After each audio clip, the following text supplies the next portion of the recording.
Друзья, всем привет! Это Алексей Аверьянов, канал о недвижимости и строительстве ВДТ. И сегодня вас ждет увлекательнейший обзор по дому, который построен по технологии фахверк.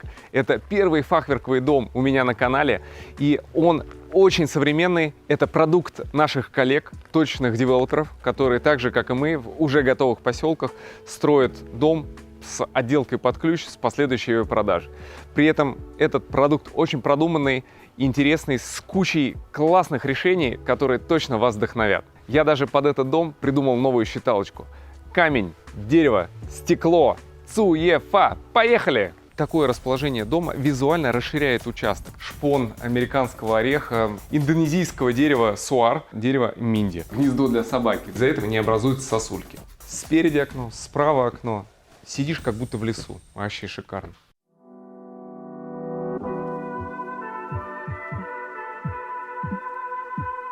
Краткая характеристика объекта. 255 квадратных метров, расположенных на участке 12 соток, 4 спальни, 3 санузла, 3 гардеробные комнаты, гостиная с кухней площадью 60 квадратных метров, навес на 2 машины места. Очень приятно то, что это российский продукт. Этот дом — это не Хофхаус, не Да Винчи, не даже Пагано. Этот дом произведен на суперсовременном деревообрабатывающем центре в России, на суперточном оборудовании, поэтому здесь везде углы под 90 градусов, то есть все четко, ровные стыки и до миллиметра все продумано. Интересно то, что этот проект разрабатывался специально для точечного девелопмента, то есть он продуман, и это реально очень хороший типовой проект, который подойдет большей части целевой аудитории. И планировка этого дома, она практически близка к идеальной. И вы посмотрите, что в эту небольшую относительно площадь 255 квадратных метров удалось так грамотно и эргономично воткнуть такой классный функционал.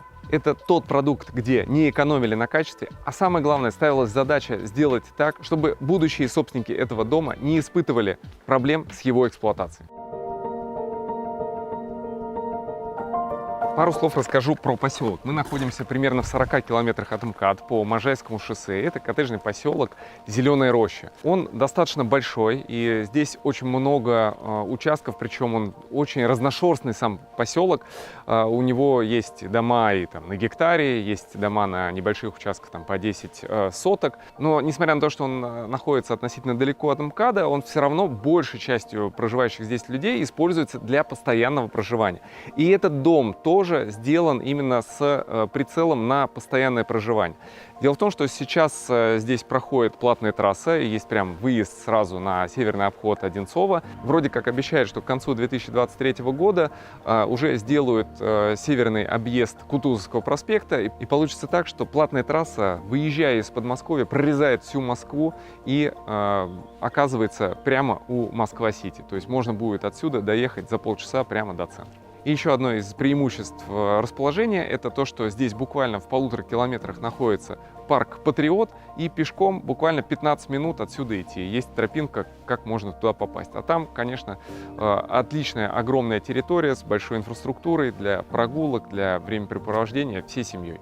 Начнем обзор с участка и с главного въезда. При въезде с левой стороны мы видим большой просторный навес на 2 машины места. Тот дом, который мы сегодня будем смотреть, он все-таки относится к бизнес-классу, это не элитная недвижимость, и в этом случае навес одно из адекватных и допустимых в этом случае решений, но здесь сделана очень хорошая подготовка и фундаментная плита, и по большому счету это пространство можно закрыть и сделать уже полноценный, но отдельно стоящий гараж. Также, как вариант, можно сделать из этого гостевой домик или домик для обслуживания персонала. Здесь же есть очень важное для любого загородного дома помещение, большая техническая кладовка, и она компактная, но при этом очень вместительная. То есть как раз сюда можно будет сложить все шланги. И еще интересный момент. Здесь уже сейчас сразу же застройщик сделал вывод 3 фаз для того, чтобы в будущем можно было организовать зарядку для электромобилей. В этом поселке практически неограниченные мощности по электроэнергии, стоят они недорого.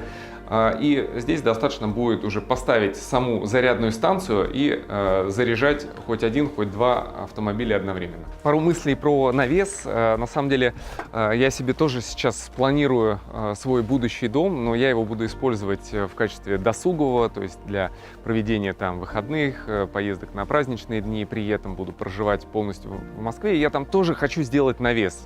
Не хочу делать гараж, потому что это большое капитальное строение, которое нужно еще отапливать. И вот в таком досуговом формате использовать его не особо нужно. А сейчас практически все современные автомобили имеют возможность хоть таймер поставить, чтобы он разогрелся, а навес защищает от осадков. Можно обратить внимание, как интересно посажен дом, то есть он посажен не прям близко к забору, и вот эта посадка дома выбиралась очень тщательно, постоянно переставляли колышки. Дело в том, что мы находимся на лесном участке, и здесь есть очень крутые большие деревья, основополагающие, которые задают концепцию вообще всего дома и участка. В этом случае, мне кажется, просто идеально не придумать. Мы еще внутри увидим особенности и преимущества такой посадки. И такое расположение дома визуально расширяет участок. На самом деле, я когда сюда попал, я не поверил, что здесь всего лишь навсего 12 соток. И есть пространство хорошее и перед домом, и сбоку, и еще, в принципе, достаточно места и сзади. Плюс с соседним домом, который построен по той же технологии, по такой же концепции, нас разделяет прозрачный забор, и это тоже дает побольше воздуха. И вообще здесь складывается впечатление, что мы находимся в коттеджном поселке с единым архитектурным стилем. Поскольку это первый фахверковый дом на моем канале, то стоит, наверное, рассказать про особенности этой технологии. Ну, по сути, это стоечно-балочная конструкция, то есть есть стойки из клееной древесины и есть балки. Собственно, такой создается каркас, и стены заполняются либо панорамными окнами, либо пирогом из утеплителя, из вентилируемого фасада. И это позволяет сделать такой очень воздушный, буквально стеклянный дом.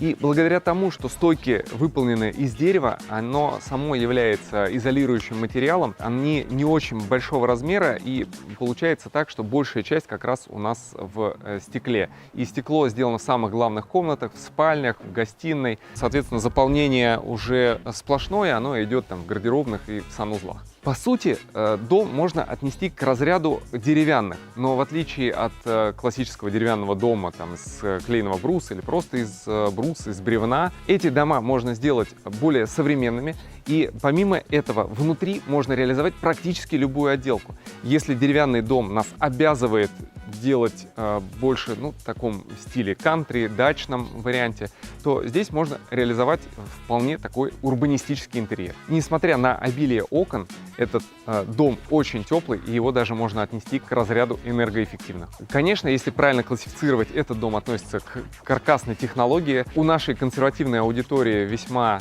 пессимистическое отношение вообще к каркасной технологии. Когда слово «каркас» слышат, то начинается какая-то аллергия. Но, скажем так, каркас каркасу рознь.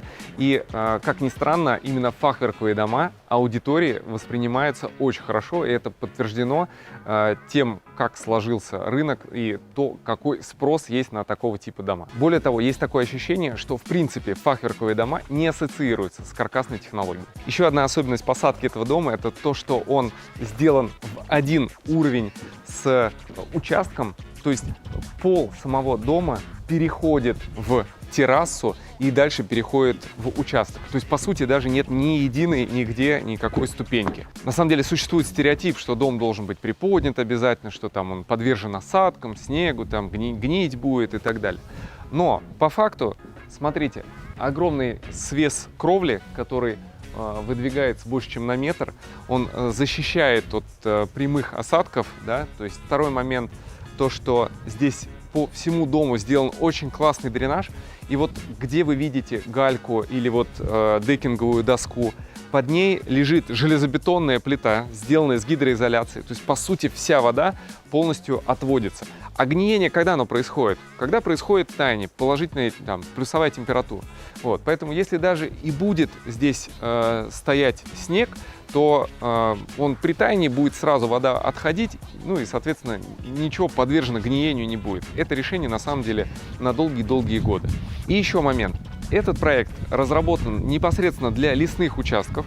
Преимущество в том, что на лесных участках все-таки не так сильно продувает ветер, вот, и поэтому заносов из снега здесь просто не образуется.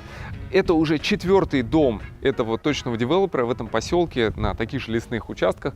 Вот, и на опыте предыдущих домов просто снега рядом с домом нет. Это факт.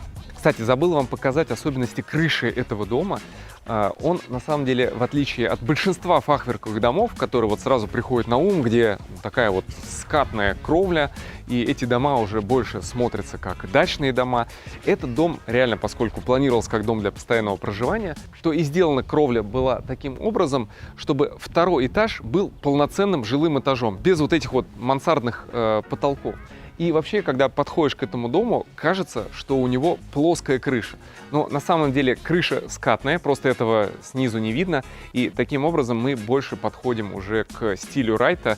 Конечно, фахверк в стиле Райта — это особый, наверное, стиль, но тем не менее в эту категорию можно этот дом отнести.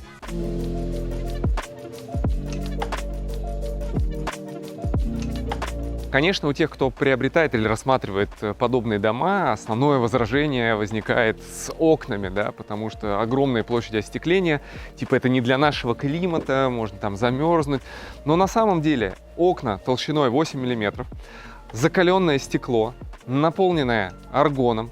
И если все правильно сделать, а здесь окна вставлены в пазы, то есть по сути в раме есть 3 паза, один из них поглубже, окно туда задвигается, вставляется. Плюс в самих окнах пластиковая черная дистанционная рамка, что тоже очень и красиво смотрится и добавляет энергоэффективности. Сами окна еще с напылением, видите вот этот зеркальный эффект, это помогает тоже с точки зрения энергоэффективности. Но, например, то, что вы не увидите, а я вам расскажу, что в этих стеклопакетах использован самый дорогой немецкий герметик.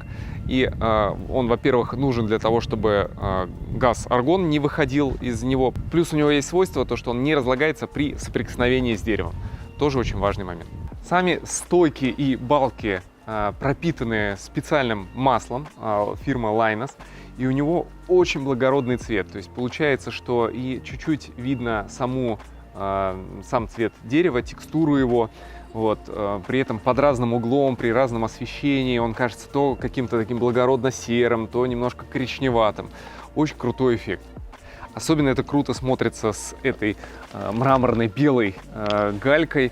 Получается такой контраст. И вот это сочетание ярко-белого цвета, который присутствует и в гальке, и в стенах, вместе с таким темно-серым, коричневатым, создает очень приятное впечатление. Как я говорил, с задней стороны дома тоже у нас приличная часть участка, он достаточно широкий, тоже с лесными деревьями.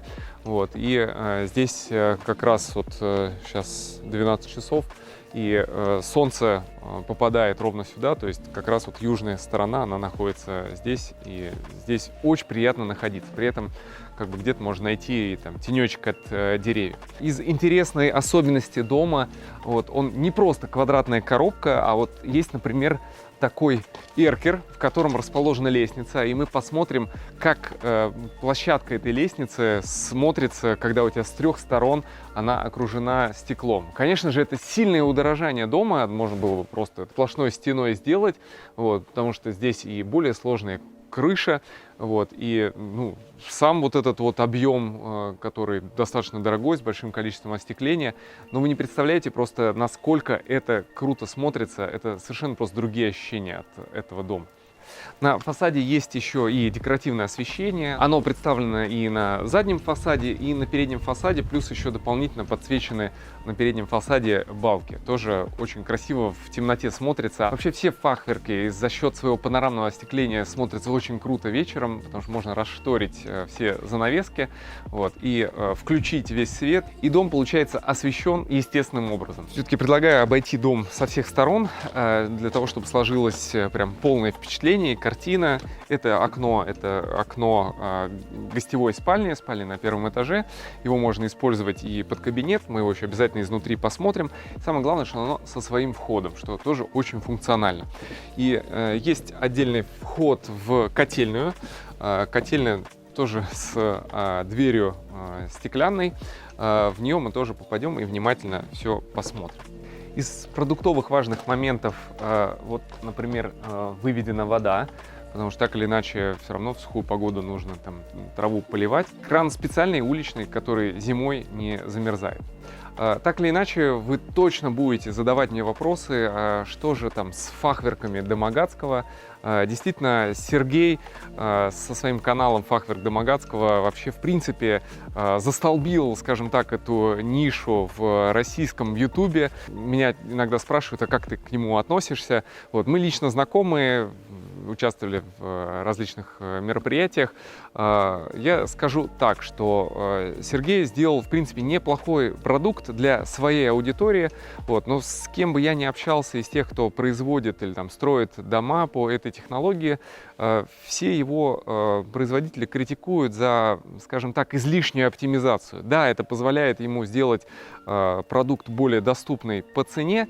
И вроде бы кажется, что да, домокомплект там у Сергея стоит там гораздо дешевле, чем у его там коллег-конкурентов, но если взять эту стоимость и сравнить ее со всей стоимостью объекта, включая участок и внутреннюю отделку, то эта разница будет уже незначительна.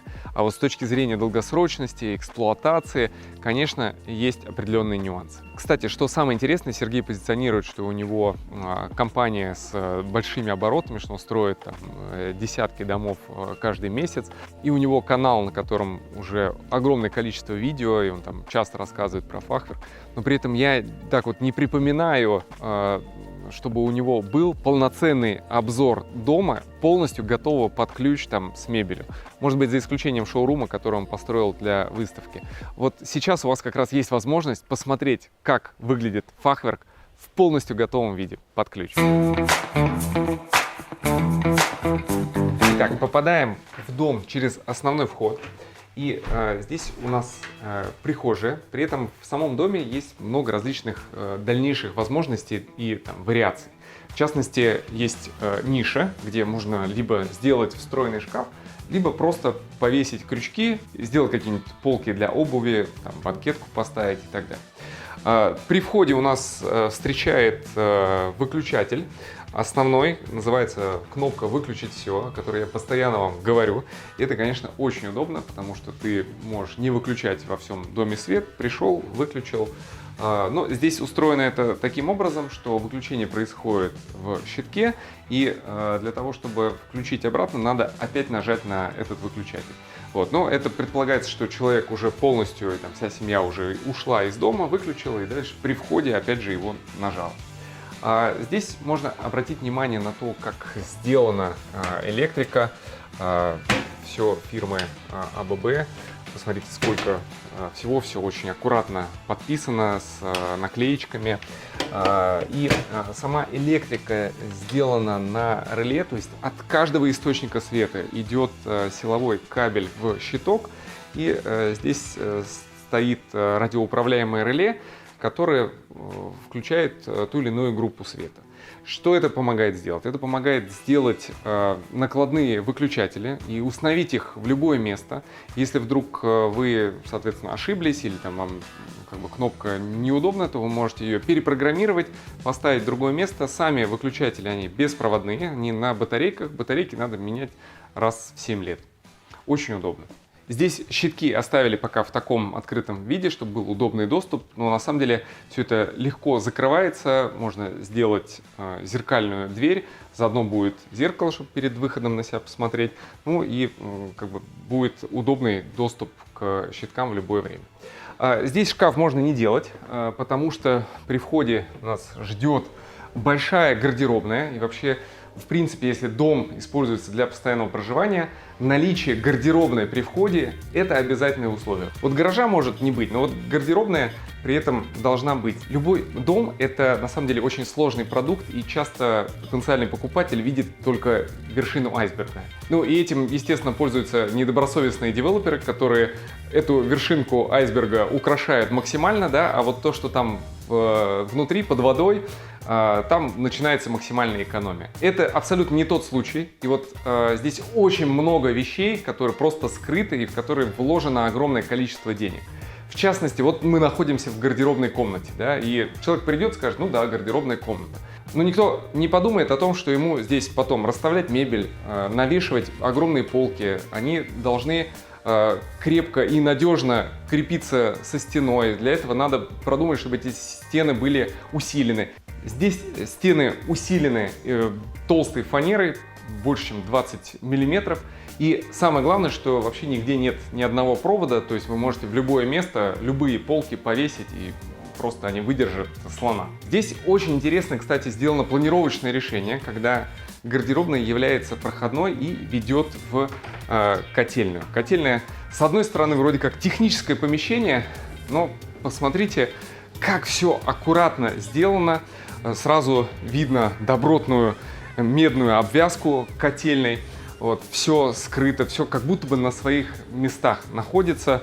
Дело в том, что это помещение можно использовать еще и в качестве постирочной. И для этого здесь сделаны все соответствующие выводы.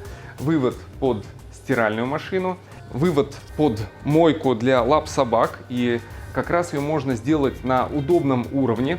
Плюс, поскольку есть отдельный вход с улицы, вы можете зайти оттуда с вашим питомцем, поставить его на удобную высоту, спокойно помыть и там протереть. Здесь можно повесить различные там полотенчики, вот, и пройти уже в дом.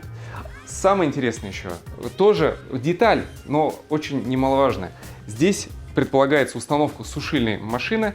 Естественно, в сушильных машинах образуется конденсат, и его нужно куда-то сливать. Здесь уже также выведена канализация и все предусмотрено. Сделан запасной аварийный трап на всякий случай, если вдруг что-то прорвется, то вся вода отсюда утечет.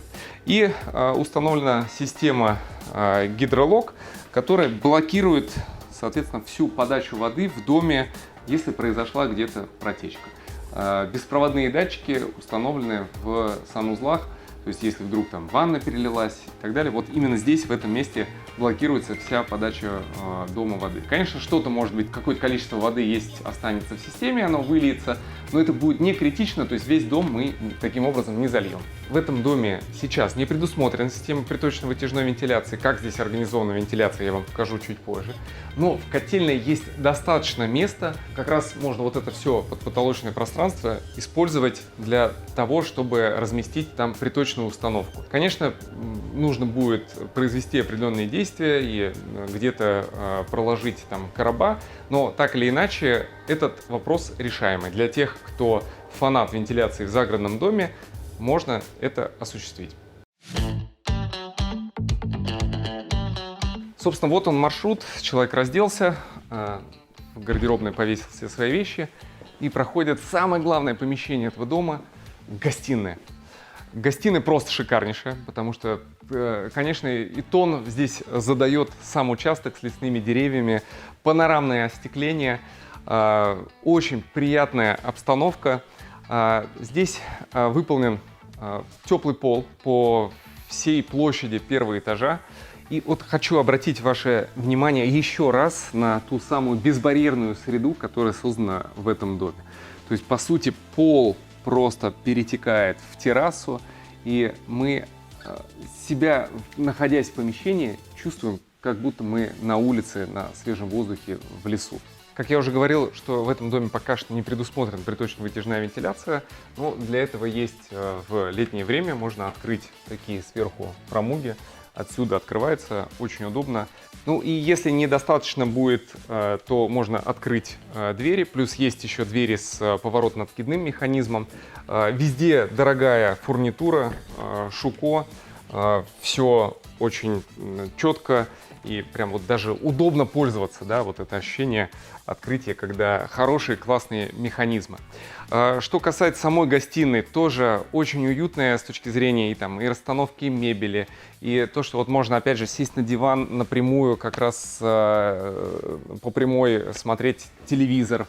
И шикарнейшее панно из шпанированных панелей, это шпон американского ореха, выглядит очень благородно, плюс дополнительно сделана подсветка. И обратите внимание, то, что здесь аж 3 слоя этих панелей.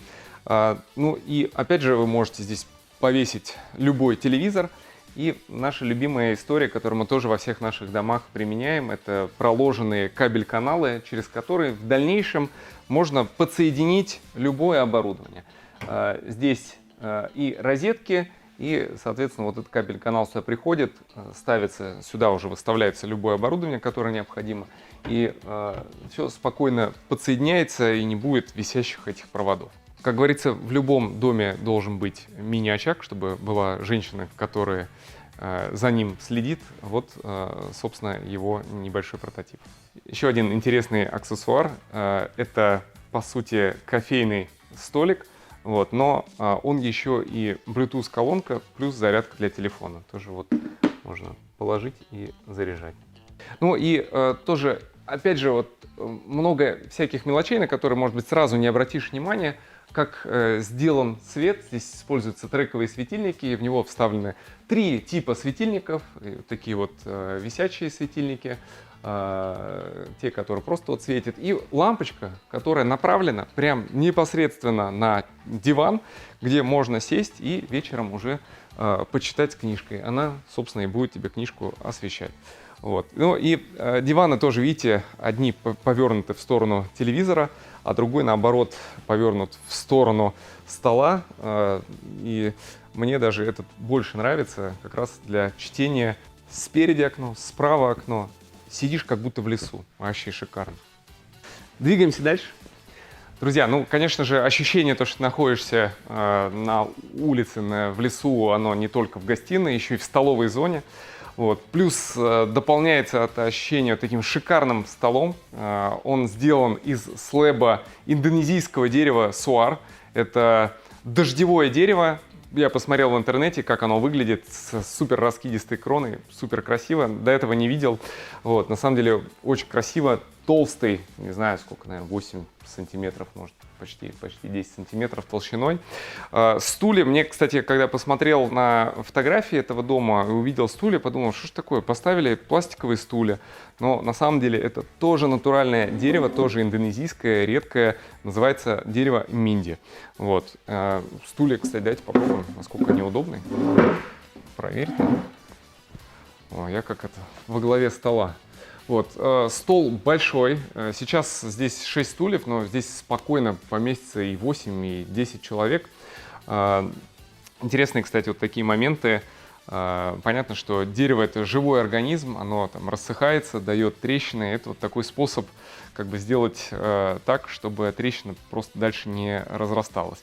Помните, как я говорил, как тщательно выбиралась посадка для дома, и это очень хорошо видно как раз в столовой зоне, когда вот этот огромный классный деревянный стол фактически выходит дальше и смотрит на огромную такую кремлевскую ель. Кухня. Давайте посмотрим, что у нас здесь на кухне. Кухня компактная, но тоже с большим панорамным остеклением. Очень комфортно здесь будет готовить. Те же самые фасады шпанированные американским орехом. Выглядит очень благородно. Плюс такой серенький цвет. Очень модное решение — это когда нету навесных шкафов и кухня полностью уходит под потолок. Удобная большая мойка, место слева, место справа, посудомоечная машина. Все Аска.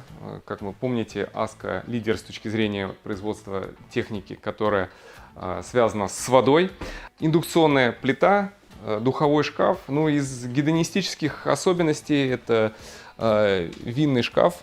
Раз, два, три, четыре, пять, шесть, 6 на 3, 18 бутылок можно поместить. Вполне на хорошую вечеринку хватит.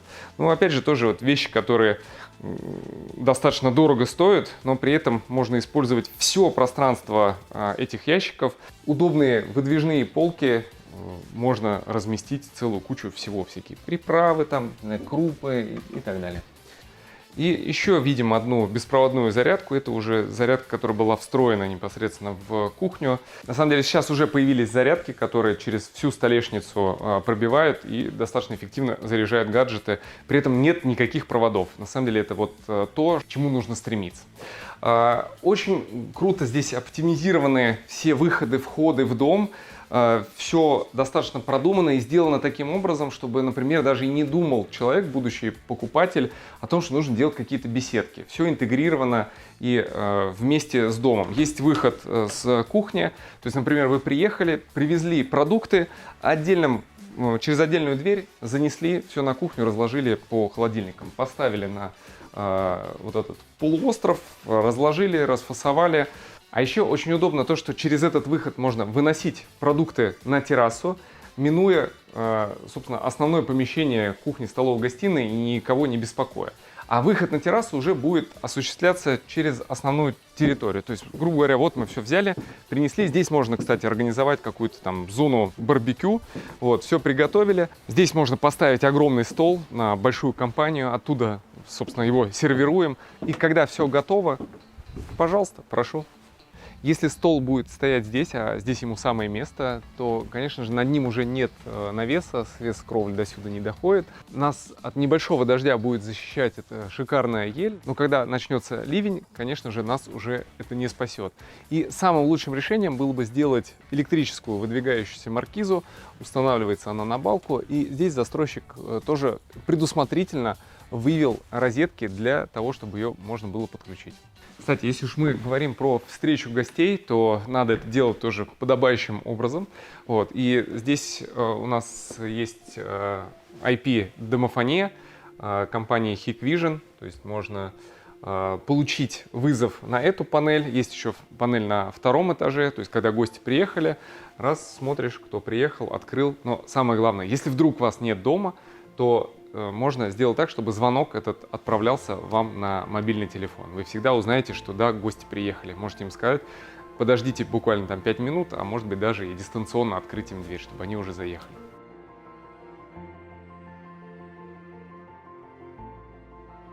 Еще одно важное помещение, которое находится у нас на этом этаже, это на самом деле универсальная комната. Мы ее видели уже снаружи. И это либо гостевая спальня, которая очень даже, мне кажется, будет комфортная. Сюда же можно разместить каких-нибудь пожилых родственников. У них есть тот самый свой выход на улицу. И это же помещение, оно дает определенную вариативность. Здесь можно расположить кабинет, может быть, какое-то хобби-пространство. В общем, в зависимости от предпочтений будущего покупателя. И забыли заглянуть еще в гостевой санузел. Это один из 3 санузлов, который находится здесь. Вот. И он как раз при гостевой комнате. В нем есть душ, то есть можно спокойно помыться. Плюс он, собственно, и выполняет роль гостевого санузла. Из интересного, в гостевом санузле установлен еще и писсуар. Это то решение, которое я, например, тоже активно пропагандирую. Мне кажется, это очень удобно. Пора идти на 2-й этаж, но прежде чем мы туда поднимемся, расскажу про интересное подлестничное пространство, которое здесь образовано. Вот. И у меня сразу 2 идеи, как можно его использовать. Можно, например, повесить здесь шторку, и это будет такой детский штаб, да? Вот, с одной стороны, вроде бы оно небольшое, но за счет того, что у тебя со всех сторон окна, не будет у детей клаустрофобии. Ну и второй вариант, как некоторые используют это пространство, делают здесь так называемое гнездо для собаки, да? То есть здесь можно лежанка у нее, там, не знаю, здесь она будет там кушать и так далее. Вот. Ну и видно, здесь стоит робот-пылесос. Хорошее решение для больших пространств. И то, что здесь создана абсолютно безбарьерная среда, то есть полностью одна сплошная плоскость всего 1-го этажа, дает возможность эффективно убираться здесь роботу-пылесосу. Вот. Ну и для покупателей этого дома робот-пылесос в подарок. Или на выбор другая опция для тех, кто боится, что здесь огромное количество окон и их придется мыть. Застройщик может вместо робота-пылесоса подарить робота-мойщика окон. На ваш выбор. Единственная батарея на 1-м этаже, но она скорее резервная. Включится она только тогда, когда в течение 5 дней будет ниже 35 градусов температура на улице. То есть, по сути, это просто резервный источник тепла, а отопление теплыми полами будет вполне достаточно. Наверх мы поднимаемся по металлической лестнице, которая сделана с толстыми деревянными ступенями. Вот. И тот самый эркер, который я вам показывал снаружи, Благодаря этому лестница смотрится воздушной, просторной, ну и выглядит очень красиво. Подсветка лестницы включается по датчику движения, что очень удобно, потому что ночью встал, она сама включилась, можно там нигде не искать выключатель, ну и поднялся, и потом она сама отключилась. Сейчас я вам продемонстрирую.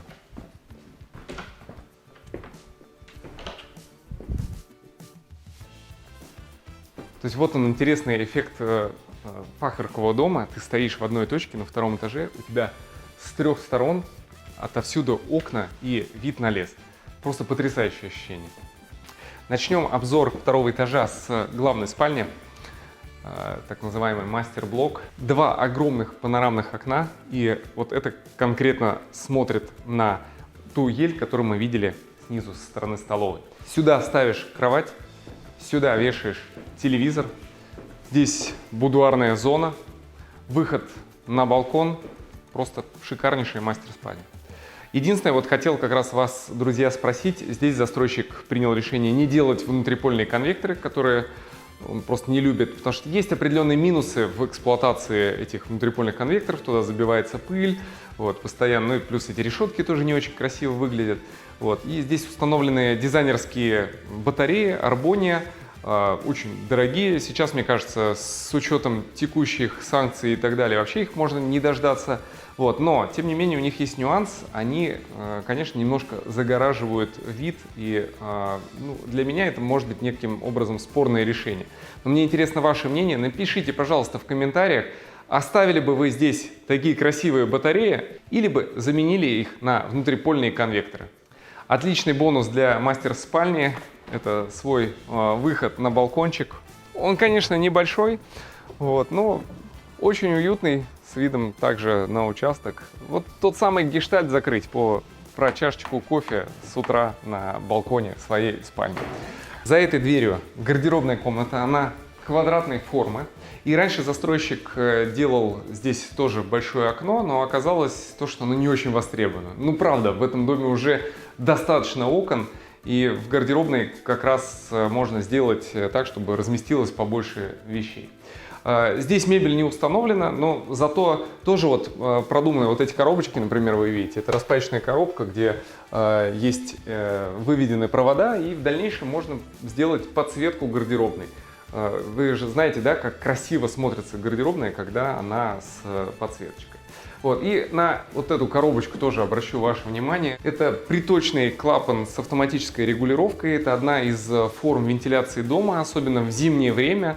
И сделано это как раз в гардеробной. Здесь будет чуть прохладнее, но зато будет поступать в дом свежий воздух. Клапаны французские, они установлены в каждой гардеробной комнате.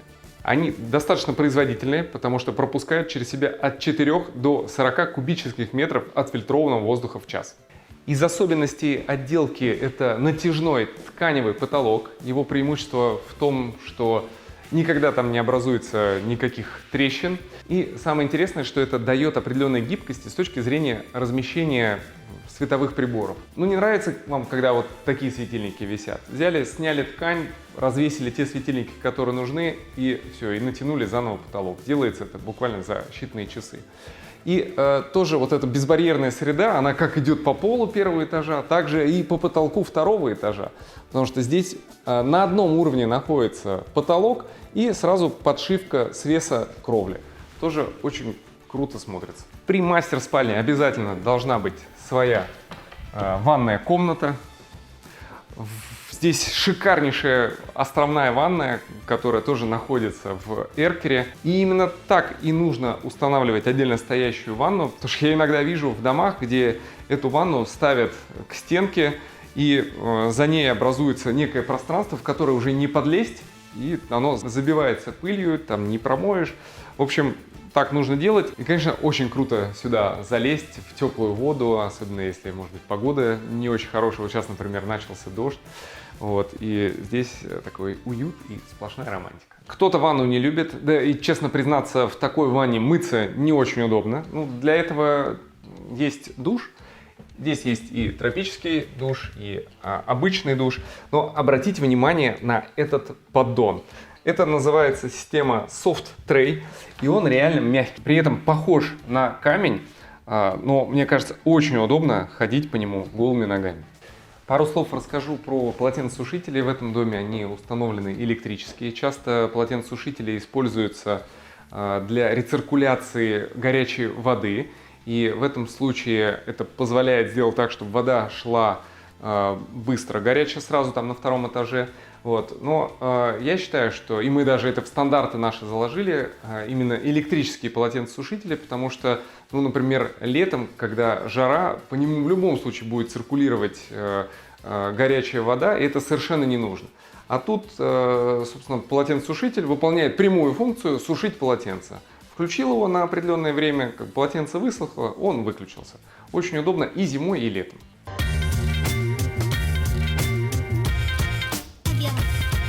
Идем в следующую комнату. Кстати, вот еще одна панель от домофона. Она, кстати, может выполнять еще функцию интеркома. То есть можно маме там на кухню позвонить и сказать: ну что, мам, там, скоро там ужин-то, вместо того, чтобы просто кричать.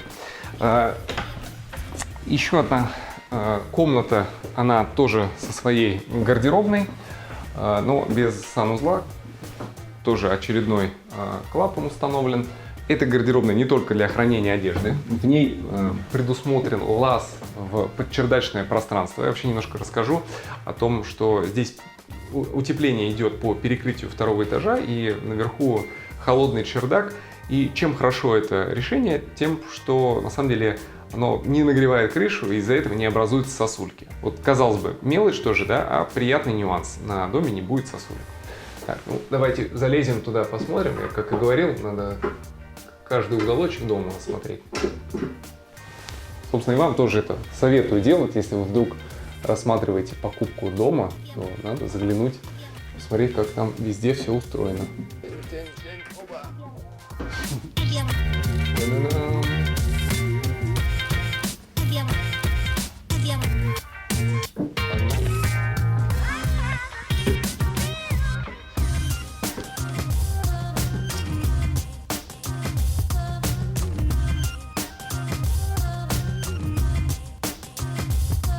Комната не очень большая, но опять же за счет большого панорамного окна здесь не кажется абсолютно тесно. То есть полноценная встает кровать, опять же телевизор.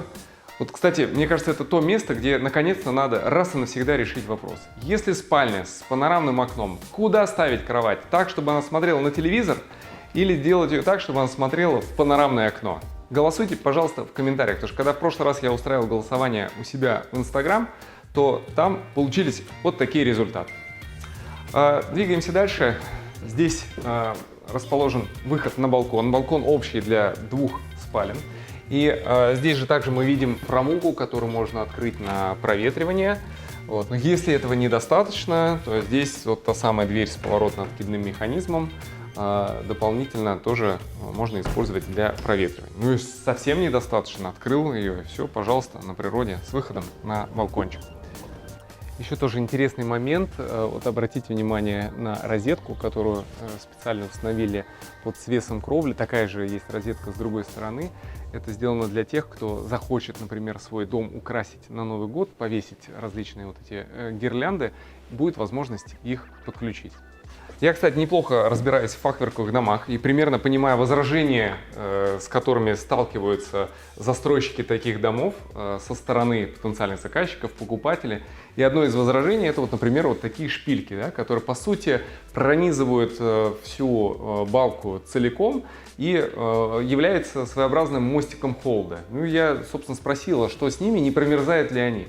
Но вот эмпирическим путем проверено, что при температуре до минус 30 градусов они не промерзают. Ну и плюс они сделаны из нержавеющей стали, поэтому тоже это никакой проблемой не является.